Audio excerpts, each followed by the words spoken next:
I'm Trystan. We're at North Wales Police today. My role is the Fleet Operations Manager. So from this workshop here in St Asaph, we do service and maintenance work. We're quite unique to the police forces. We do our own vehicle conversions as well. This is where we've got a small team where we look at the whole process of acquiring a vehicle, commissioning a vehicle and getting that vehicle into life for policing use.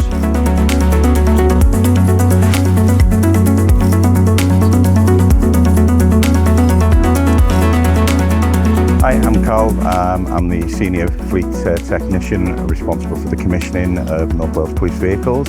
We've been in the facility just over 3 years now, designed for what we needed to do here from the maintenance point of view and also to allow us to continue commissioning our own vehicles.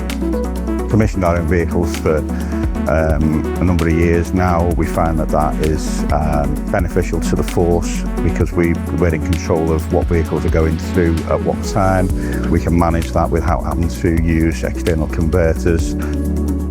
So as part of the commissioning process, we will look at the requirements of the vehicle, what the vehicle's role is going to be, what type of lighting, what type of equipment is needed.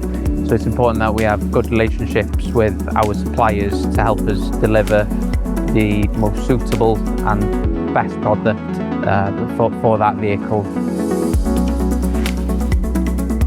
The bar itself, a lot of the features were the reasons why Redtronic won. Things like being built in the UK, able to be supplied generally from stock quite quickly. It's easy to fit. It's a nice sleek design with the modular system, so it can be designed for different purposes. The modules can be changed out depending on role. When it comes to building a vehicle, if we need any technical support, we've got that relationship to go direct. If we have any issues in life, any warranty claims, etc., again, we're able to carry that out in-house. A lot of the equipment that you'll see here today, it's out of the box, blue light, it's a light bar. Yeah. But sometimes you need a bit more than just a blue light or a light bar.